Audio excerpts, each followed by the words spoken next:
tarde, galera. Esse vídeo é um vídeo para responder o retardado mental do Kim Kataguiri, que postou um vídeo, estava vendo um vídeo falando que o Batista era bom demais, o Fulgêncio Batista era bom demais, fez a Cuba crescer, mas é o tipo de crescimento que a elite brasileira gosta, né? Os ricos cubanos, o alto escalão do funcionalismo público ganhando rios, roubando dinheiro por bajular aquele projeto de ser humano chamado Fulgêncio Batista.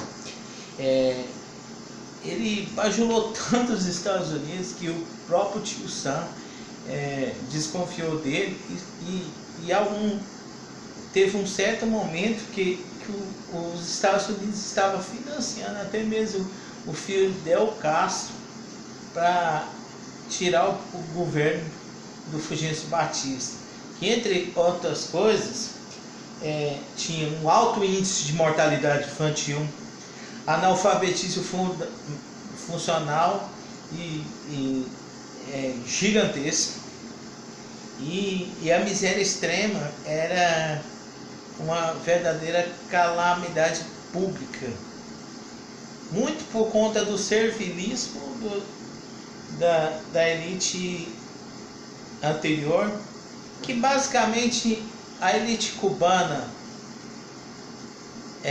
da era Batista é a máfia de Miami, que quer ver Cuba na mão dos Estados Unidos outra vez. É basicamente isso. Porque em termos estruturais, até que sim, Cuba era uma maravilha, era lindo ver Cuba, seus altos carrões, mas em termos humanos, a maioria das pessoas viviam abaixo da linha da pobreza. A fome, a miséria extrema assolaram Cuba, e a corrupção da era Batista era gigantesca. O que aconteceu? Um cara, estudante de direito, um jovem advogado, aliás, começa a organizar uma revolução a priori que se acreditava liberal, e para tirar o Fulgêncio Batista. Para vocês terem uma ideia, o Fulgêncio Batista foi tão desastroso para com Cuba que pavimentou a ascensão do Fidel Castro. O Fidel Castro ele começa a militar logo nos anos de golpe militar do Fulgêncio Batista, que ele deu um golpe na década de 50, às vésperas da eleição. O que acontece? Ele começa a militar nos movimentos armados, já em 53 ele já arquiteta o chamado assalto ao quartel de Moncada, em Cuba. Esse atentado foi desastroso e ele e seus companheiros foram presos pelas tropas de Batista. O que acontece depois? Ele mesmo resolve fazer a sua defesa e a defesa de seus camaradas, num episódio conhecido como um dos primeiros discursos políticos longos do comandante Fidel Castro, então estudante de direito, então jovem advogado, que ele fala. Ele começa no discurso, ele começa a resgatar os valores da pátria cubana, os valores defendidos pelo grande intelectual José Martí, que anos antes arquitetou uma revolução para libertar a ilha de Cuba sob a influência dos Estados Unidos. Começa a ressaltar isso, começa a ressaltar a necessidade do povo se unir e para tirar o Batista. Mas esse julgamento ele não consegue o êxito que ele queria, porque ele foi condenado. Só que 2 anos por pressões externas, ele é anistiado e vai para o México. No México, ele passa a organizar um exército para voltar para Cuba, e lá ele conhece uma das figuras de vital importância no êxito da Revolução Cubana, o médico e militante político Ernesto Rafael Guevara de la Serna, que para a posteridade ficaria conhecido como Che Guevara. Por que Che Guevara? Ele vivia numa região que, assim como o sul da América Latina, que assim como os nossos compatriotas gaúchos, os argentinos também falam muito o termo Che, Che. E ele era conhecido por falar muito essa terminologia Che, e ele ficou conhecido como Che Guevara por isso. E lá ele conhece Fidel na casa de um amigo em comum, a Maria Antonieta, organiza a ida das tropas no iate Grama. Tanto nessa ocasião o Che Guevara ele passa mal na ida de barco do México para Cuba. Mas chegando lá, eles se encontram as tropas de Batista, que literalmente massacra o do comandante Castro, do comandante Fidel Che Guevara, do futuro comandante Che Guevara e do comandante Raul Castro russo. E o que acontece? Só sobrevivem os três: Fidel, Raul e Che Guevara, que vão para a Serra Maestra e organizam as tropas campesinas, que literalmente morriam de fome, faziam parte da grande massa da miséria extrema que o Fidel Castro fez de seus soldados. E o que acontece? Eles vão ganhando simpatia do povo, que desprezava Batista. E uma por uma das províncias cubanas caem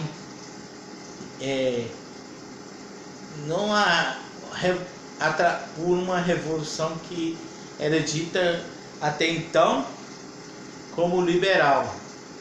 Por isso que os Estados Unidos não se importou com a ascensão de Fidel Castro ao poder até então. Por quê? O Fulgêncio Batista desagradava até mesmo os estadunidenses. E com isso o Fidel Castro soube manipular inclusive os Estados Unidos para ascender ao poder. Quando ele ascende ao poder, ele deixa um fantoche lá como presidente.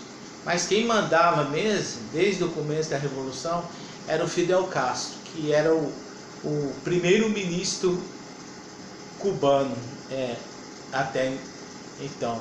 Aí o que acontece? Em 1961 é declarada o caráter socialista de Cuba.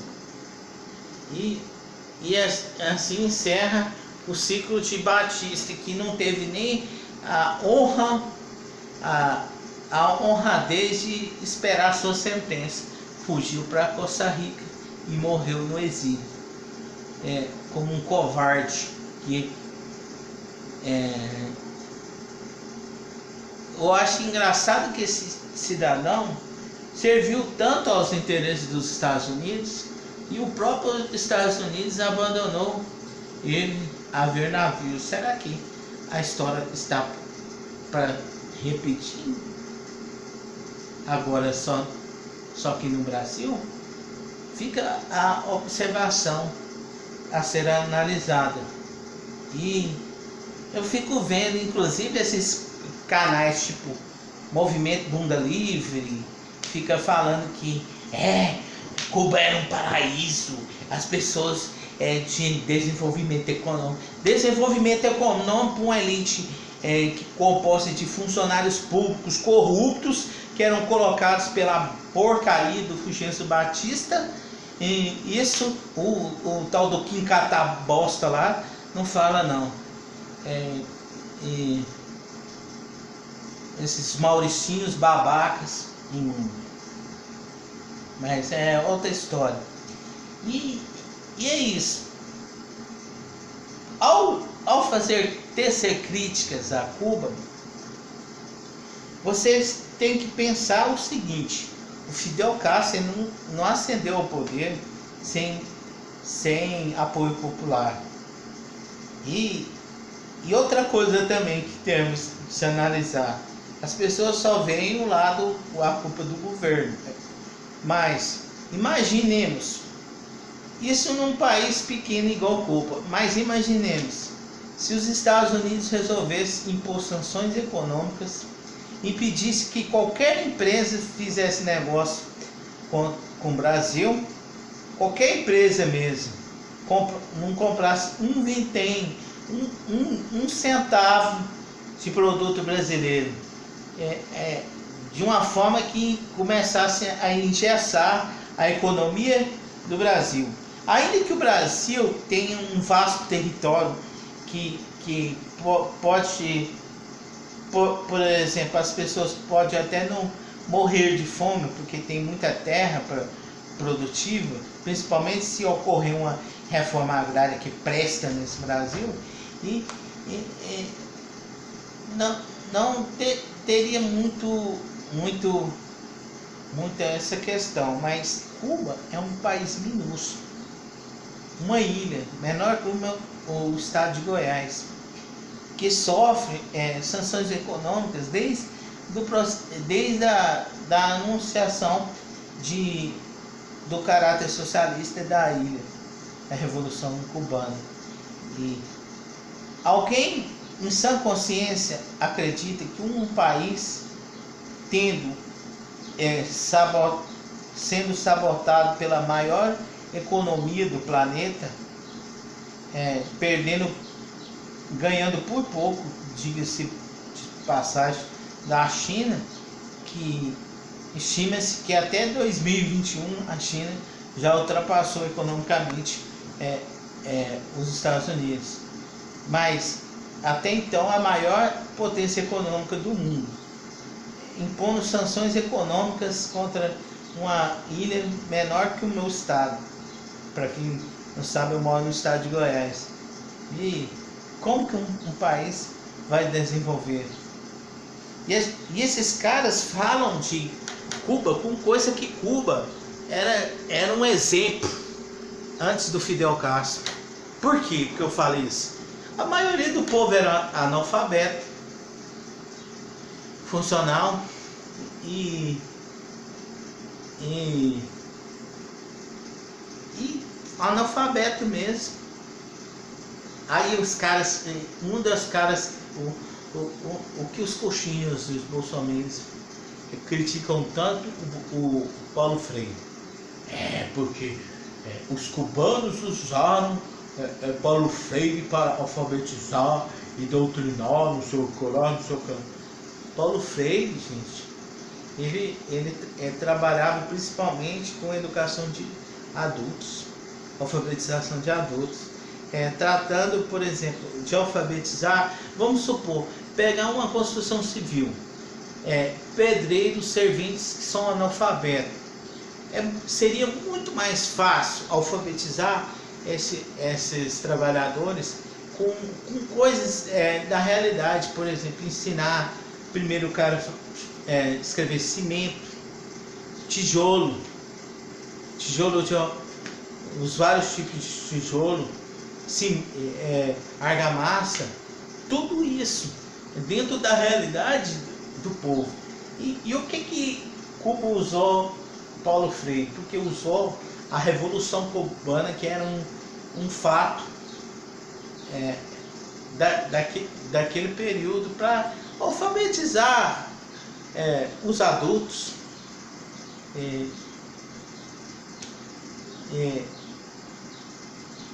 Da ilha. Tem por mais dificuldades que sejam, Cuba tem um dos melhores índices de educação do nível de uma Europa. Que Cuba só não é considerada uma China em pequena proporção, porque a maior economia dos Estados Unidos do mundo acha que aquela ilha é uma colônia rebelde que quer minar a economia daquela ilha. Aí vem os babacas defender que Fulgêncio Batista era bom demais. Bom demais é para a elite cubana da época, que os que não morreram no paredão morreram, viraram, os seus descendentes viraram a máfia cubano-americana de Miami. E aí vem os cretinos falar, mas vindo de um sujeito que falou que Karl Marx ficou com raiva do proletário na Primeira Guerra Mundial, sendo que Karl Marx já havia morrido 31 anos antes da Primeira Guerra Mundial, e o mesmo falou que o Karl Marx, esses retardados da internet, o papel deles é fazer desserviço para o público, e o meu papel, além de trazer conteúdo de qualidade, é refutar essas porcarias da internet, esses movimentos Bunda Livre, Mamãe Falei, Companhia Limitada, que não duvido nada que recebam investimento de grupos extremados do exterior para engendrar porcaria na mente do povo. E é isso aí, galera, que é esse vídeo. E no mais, espero que todos que vieram assistir esse vídeo gostem, dê o joinha, compartilhe esse vídeo nas redes sociais para ajudar o crescimento do Ciências Humanas TV. Para aqueles que estão chegando a primeira vez, não deixe de acionar os sininhos das notificações, inscrever-se, primeiro, acionar os sininhos das notificações. E para todos em geral que são inscritos, verifique se estão inscritos, porque o YouTube vem se inscrevendo pessoas no meu canal. E é isso aí, galera. E no mais, eu vou deixar na descrição de uma conta bancária para quem puder me ajudar. E é isso aí. Para quem não puder me ajudar financeiramente, ajude compartilhando os vídeos nas redes sociais. E fiquem todos com Deus, e um excelente domingo e uma excelente semana.